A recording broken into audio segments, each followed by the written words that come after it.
Buenas tardes. Este es nuestro video sobre el PA de la segunda unidad acerca de los tejidos. Integrantes del grupo, Ilse Bolos, clave 82, y Esther Morales, clave 55. En este video vamos a hablar sobre algunos de los tejidos más importantes del cuerpo humano. Veremos el tejido epitelial, las glándulas, el tejido conectivo, el tejido cartilaginoso y el tejido óseo. Estos tejidos forman parte fundamental de nuestro organismo, ya que cumplen con sus funciones como proteger, sostener, conectar y permitir el ingreso de las sustancias. A continuación, les explicaremos cada uno de los tejidos, sus funciones y cómo los podemos localizar en el microscopio. Tejido epitelial. Los epitelios son asociaciones celulares muy juntas que forman láminas. Con frecuencia cubren superficies externas e internas que tapizan órganos huecos y de entonces reciben el nombre de epitelios de revestimiento o superficiales. Las células epiteliales están unidas por medio de contactos celulares diversos. Los filamentos intermedios de los epitelios están compuestos de queratinas. Las células epiteliales tienen una estructura polar con una región apical que forma la superficie libre y una región basal que limita el tejido conjuntivo. Las regiones celulares laterales se parecen a las regiones basales. De ahí es que proviene el nombre o el término de región basolateral. Justo por debajo del epitelio hay una lámina basal extracelular, la cual está compuesta por colágeno tipo 4 y proteoglucanos y une el epitelio con el epitelio o el tejido conjuntivo. Hablaremos acerca de los epitelios de revestimiento. Los epitelios de revestimiento, también llamados como epitelios superficiales, lo encontramos en aquellos que recubren las superficies internas y externas del cuerpo, es decir, cubren la superficie externa del cuerpo y también reviste el interior de los órganos huecos, como en el intestino, las vías respiratorias, la vejiga y la orina. Los epitelios de revestimiento se clasifican según la forma de sus células, que pueden ser planas, cúbicas, cilíndricas. A continuación vamos a analizar pues cada una de estas. En los epitelios planos, estas son células pues más aplanadas y son más anchas que altas. Si podemos ver aquí, la anchura de esto es mucho más alta que su ancho. Los epitelios planos pueden ser pues simples, pero también pueden ser estratificados. En los simples es cuando solo es de una capa de células planas. Y en los estratificados es cuando hay dos o más capas, donde la capa superficial es plana. El epitelio plano simple está formado por una sola capa de células planas, donde solo se distingue el núcleo planado, que podría ser, por ejemplo, esto de aquí.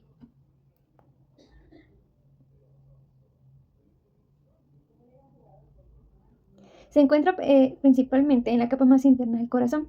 El interior de los vasos sanguíneos puede ser también llamado endotelio. Las cavidades corporales se le llaman mesotelio según la cavidad.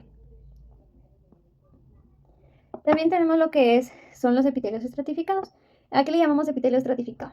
Son las capas superficiales que está formada por células planas, mientras que las capas más profundas pueden tener células como cúbicas o puede tener como células cilíndricas, que ya hablaremos de estas más adelante. También se dividen en otras dos subdivisiones. Puede ser queratinizado y no queratinizado. En el queratinizado se encuentra en la epidermis, se encuentra en la piel, o sea, en la piel. Y el no queratinizado lo podemos encontrar en la cavidad bucal, en la vagina, en la córnea y en el esófago. Ahora vamos a hablar sobre los epitelios cúbicos.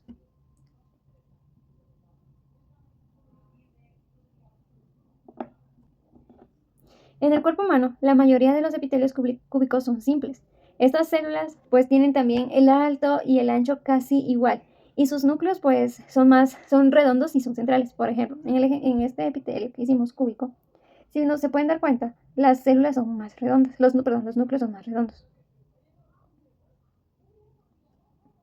Pero una de las características del epitelio cúbico simple es que solo solo una capa de células cúbicas. Así las podemos diferenciar.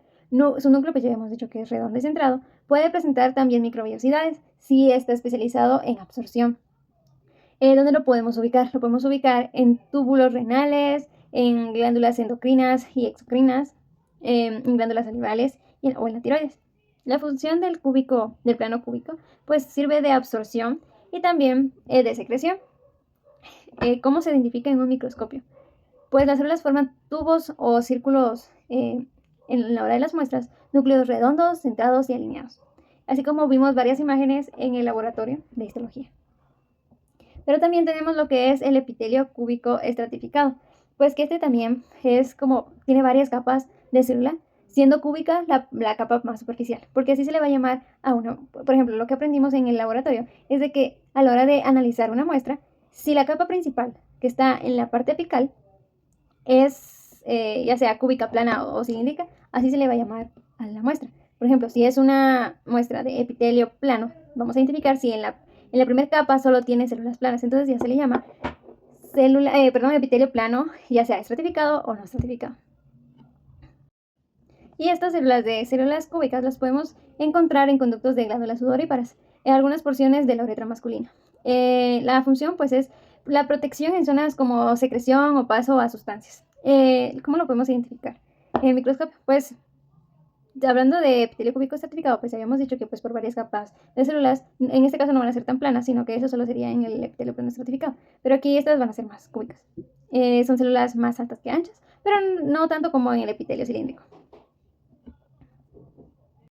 Ok, ahora vamos a hablar sobre el epitelio cilíndrico.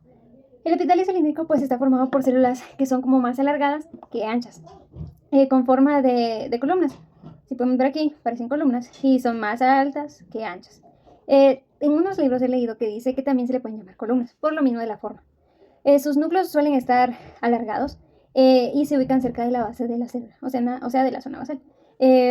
Puede tener microvellosidades o cilios. ¿Cuál es la diferencia de las microvellosidades y cilios? Los microvellosidades pues son como unos vellitos tan finitos, tan delgaditos, pero son muy cortos, que se miran en la zona apical. Y los cilios son como más alargados sus vellitos, pero no tanto, porque también existen los estereocilios, que esos sí son más alargados y se notan muy bien. ¿Cuál es la función del epitelio cilíndrico? Pues una de sus funciones son la absorción, como en el intestino delgado, en la secreción de moco o enzimas y el movimiento de sustancias que sí llegarán a tener cilios.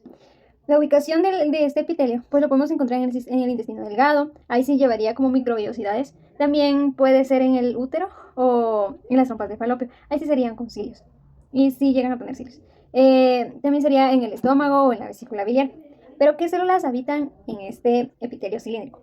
Pues pueden ser células caliciformes que secretan como moco para lubricar y proteger. También están las células absortivas, que estas pues poseen microvellosidades para aumentar la absorción. También tenemos lo que son células ciliadas, y estas pues mueven el moco en el óvulo. Así como en los anteriores epitelios, hay epitelio estratificado. En este caso vamos a tener lo que es el epitelio cilíndrico pseudoestratificado. Parece que a la hora de analizarlo, parece tener varias capas, pero todas las células tocan la membrana basal. Todas las células de este epitelio tocan la membrana basal. No alcanzan la superficie, por lo que se ve un poco desordenado. Frecuentemente esto sí tiene cilios y son células caliciformes. La función pues es lo que es el movimiento de moco y partículas, protección y secreción. ¿Dónde lo podemos ubicar? Pues lo podemos ubicar en donde es la tráquea, los bronquios, en el sistema respiratorio. El epididimo y también lo podemos encontrar en el epididimo y parte del aparato reproductor masculino. ¿Qué células habitan en ese epitelio cilíndrico pseudoestratificado? Pues habitan las células ciliadas, y esas van a tener la función de mover el moco, las células caliciformes, que estas van a secretar moco, las células basales, pues son como las células madre del epitelio, y las células en cepillo, pues como microvellosidades sensoriales. Y también tenemos lo que son células epiteliales o epitelio cilíndrico estratificado, como los otros tejidos. Es un poco común, tiene varias capas y la superficie es cilíndrica, siempre va a ser cilíndrica. Parte de la uretra masculina, y también lo podemos ubicar en los conductos grandes de algunas glándulas. La función pues es protección en áreas de paso de secreciones y así, o sea, cómo se mirarían los tejidos si fueran estratificados. Pongamos un ejemplo de que omitamos esta parte de aquí. Bueno, podemos decir de que esta parte de aquí es la queratina. Entonces sería epitelio cilíndrico estratificado con queratina.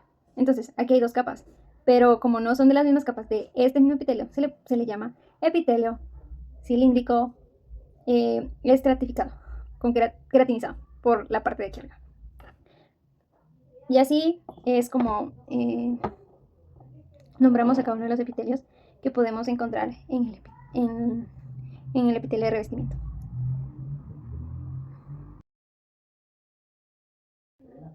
Ahora hablaremos lo que es el tejido glandular. El tejido glandular, pues, es un tipo de tejido especializado cuya función es la secreción. Está compuesto por células epiteliales que se agrupan para formar glándulas encargadas de producir y liberar sustancias como hormonas, enzimas, sudor o moco. Uno de los aspectos generales del tejido, pues es que derivan del tejido epitelial. Sus células están organizadas por cordones, acinos o túbulos. Puede formar glándulas unicelulares como las células caliciformes o multicelulares. En este tejido no poseen vasos sanguíneos propios, solo se nutren por difusión desde tejidos conectivos cercanos. Las células presentes en este tejido pues son las células glandulares, que estas pues se especializan de forma cúbica o cilíndrica como un núcleo central. Y pues su función pues es secretar sustancias como enzimas o hormonas. También tenemos lo que son las células caliciformes, pues que estas son células especiales epiteliales unicelulares en forma de copa, y pues la función de estas es secretar moco. También tenemos lo que son las mioepiteliales, que pues estas son células contráctiles ubicadas alrededor de las glándulas, y su función de esta pues es ayudar a expulsar el contenido glandular. ¿Qué elementos hay en la matriz extracelular presentes en este tejido? Pues la MEC es escasa, ya que es un poco escasa, pero incluye lo que es la lámina basal, que es la que sostiene y separa el epitelio del tejido conectivo. También tiene un colágeno tipo 4 y lámina y proteoglucanos que ayudan a la adhesión celular y al sostén. También pues no hay fibras. En este tejido no hay fibras abundantes como en el tejido conectivo. Su clasificación y cómo identificar cada tipo de este tejido, pues están lo que son las exocrinas, las endocrinas y las mixtas. Vamos a hablar sobre las exocrinas. Pues estas secretan por un conducto o una superficie, y por ejemplo en las sudoríparas, en las salivales, en las sebáceas. En cambio las endocrinas, estas secretan directamente a la sangre y no tienen conducto. Por ejemplo puede estar en la tiroides, en la hipófisis, en el páncreas, en el endocrino. Y las mixtas, pues estas tienen ambas funciones de la exocrina y la endocrina. Y pues un ejemplo sería en el páncreas o en los ovarios. También según el número de células. Ahí están las células unicelulares y las células multicelulares. Las células unicelulares pues es de una sola célula, tal cual, como la célula caliciforme. Y las multicelulares pues son varias células formando estructuras complejas. Ahora, según la forma del conducto y unidad secretora, pues existen varios tipos. Vamos a mencionar tres, que sería la tubular, que sería como esta. Hay más formas, pero vamos a mencionar esas tres. Está la tubular, pues que estas son como conductos largos y rectos. También tenemos lo que es la acinar o alveolar, que pues es su forma redonda o como de un saco. Y la que tenemos también como la tubular acinar. Tubular acinar, mezcla de ambos, mezcla de esto.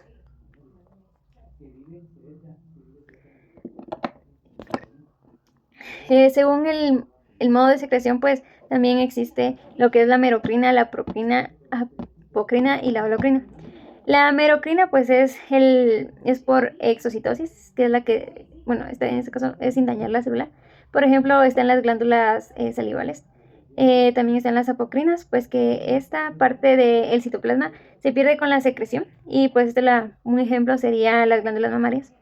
Y también tenemos lo que son la holocrina, la célula entera, que se destruye al ser secretada.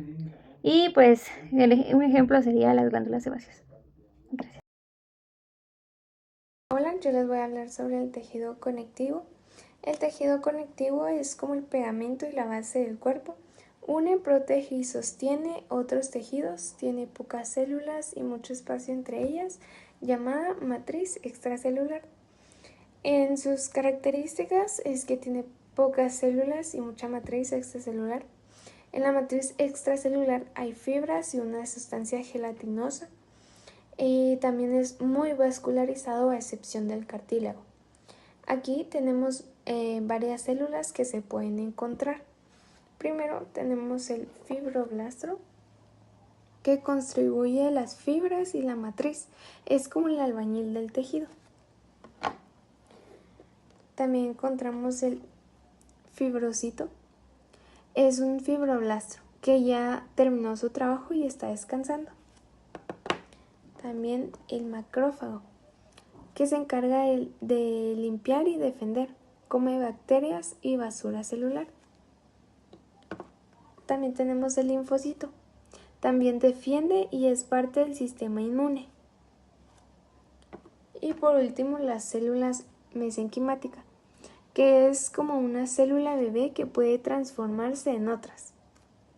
En la matriz extracelular está formada por fibras y una sustancia gelatinosa. Las fibras de colágeno son gruesas y fuertes, dan resistencia. Y las fibras reticulares, que son delgaditas y forman redes que sostienen. El tejido conectivo puede ser laxo, acá, que es cuando tiene muchas células y las fibras están sueltas, como una esponja. Y denso, cuando tiene más fibras que células. Puede ser regular si las fibras están ordenadas o irregular si estas están desordenadas. Ahora hablaremos sobre el tejido cartilaginoso. Pues el tejido cartilaginoso es un tipo de tejido conectivo especializado y flexible, pero resistente, que no tiene vasos sanguíneos ni nervios propios. Su función principal pues es sostener estructuras, permite el movimiento suave en las articulaciones y formar parte del esqueleto embrionario, en algunas partes del adulto también. ¿Qué aspectos generales podemos encontrar en este epitelio o en este tejido? Su matriz extracelular pues es abundante, firme y rica en colágeno y proteoglucanos. Las células principales son los condrocitos, ubicados en espacios llamados como condroplastos. Ok, vamos a explicar esto. Esta es nuestra matriz intraterritorial y esta es nuestra matriz territorial. Y aquí está lo que es el condroplasto, también llamado como lagunas. Y aquí encontramos también lo que es a nuestro condrocito. Casi no lo podemos ubicar por el tipo de jabón, pero este es el condrocito. Aquí está la matriz territorial y aquí está la matriz intraterritorial. Esta pues es la base de nuestro jabón. Este está rodeado en casi todos los lados por una capa de tejido llamada pericondrio, que es el que tenemos por aquí. Intentamos como dibujar y pues decir que aquí estaba el tejido conectivo, pues llamado pericondrio, pero casi no se ubica. Pero este es como el ejemplo que utilizamos como pericondrio, que es la parte que está en la parte apical del tejido cartilaginoso. El tejido cartilaginoso no está vascularizado, por lo que los nutrientes llegan por difusión desde el pericondrio. Por medio del pericondrio, aquí van a entrar los nutrientes para el cartílago. Las células presentes, pues es el condrocito, el condroblasto. Por ejemplo, el condrocito es la célula madura del cartílago que vive en un condroplasto. ¿Cuál es su función? Pues mantiene la matriz extracelular. Y el condroplasto, pues es una célula joven que activa y ubica cerca del pericondrio. Produce la matriz y se convierte en un condrocito, que es el que mostramos aquí. Este condrocito. Entonces, por medio de este, va a producir la matriz y se va a convertir en un condrocito. ¿Cuál es el elemento o los elementos de la matriz extracelular? Pues tiene fibras de colágeno tipo 2 y en el cartílago tenemos también el cartílago hialino o tipo 1 en el fibroso, el cartílago fibroso. Porque en este cartílago, en este epitelio de cartílagos tenemos lo que son el tejido hialino, el tejido cartilaginoso, perdón, el tejido elástico y el tejido fibroso. En la matriz extracelular también encontramos los elementos como el condroitin, sulfato y ácido hialurónico que dan firmeza y elasticidad. Y en agua pues tiene el 75% de peso del cartílago, lo hace resistente a compresión. ¿Cuál es la clasificación y cómo identificar cada tipo?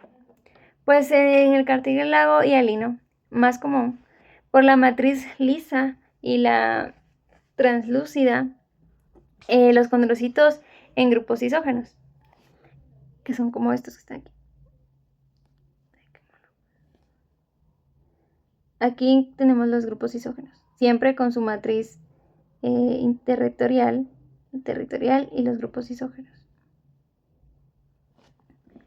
Que esta célula proviene de una sola madre.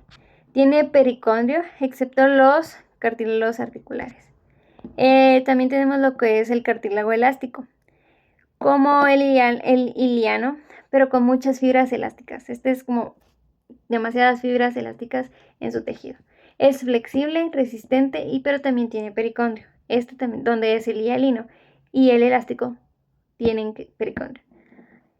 ¿Dónde lo podemos ubicar? Lo podemos ubicar en el pabellón auricular y en el epiglotis. Ahora vamos con el tejido, o el cartílago fibroso, que pues este contiene fibras y colágeno tipo 1, que son gruesas. Estas son más resistentes, pero menos flexibles. En este caso no tiene pericondrio.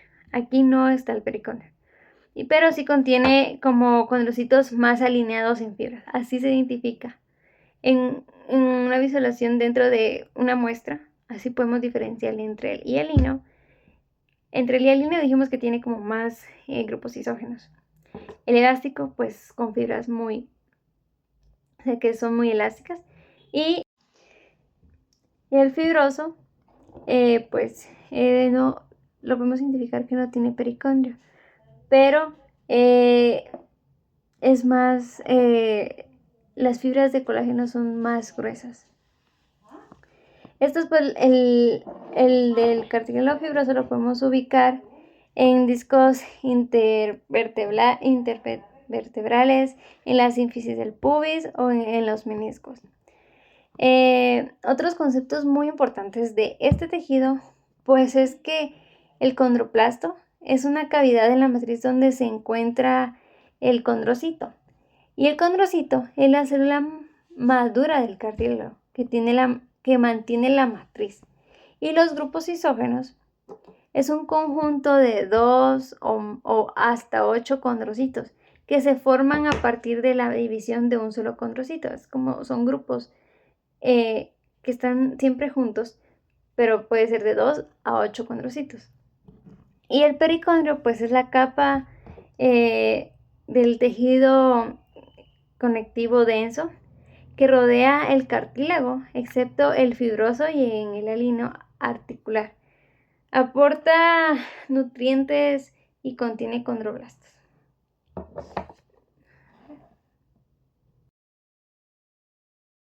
Hablaremos del tejido óseo. El tejido óseo es un tipo de tejido conectivo especializado que forma los huesos del cuerpo. Es duro y resistente y almacena calcio. Entre sus aspectos generales tiene una matriz dura y calcificada. Es muy vascularizado y hay dos tipos de hueso. Tenemos el hueso compacto, que es duro y este será externo. También el hueso esponjoso, que es poroso e interno. Entre sus células presentes tenemos el osteoblastos que forman hueso nuevo. También tenemos osteoclastos que distribuyen hueso viejo. También osteocitos, células maduras dentro de lagunas que mantienen el hueso. En el MEC o matriz extracelular es muy dura, compuesta de fibras de colágeno tipo 1. También tiene sales minerales de fosfato de calcio. Entre la clasificación del tejido óseo tenemos hueso compacto. Este está organizado en ostionas o círculos con un canal central llamado canal de Havers. El hueso esponjoso o red de trabéculas como un panal con médula ósea entre ellas. El hueso es esponjoso. Tiene, como anteriormente habíamos dicho, ostionas o más conocido como sistema de Havers. También tiene laminillas concéntricas y laminillas intersticiales, que estas se encuentran de una ostiona a otra ostiona. También veremos conductos de Volcram, que estos se alimentarán de una ostiona a otra ostiona. También es importante mencionar que en los osteocitos, estos tendrán canalículos por donde se conectarán y se alimentarán de uno a otro. En el hueso esponjoso veremos espicas. Este será duro y resistente. Tiene cavidades profundas de protección que pasan muchos vasos sanguíneos.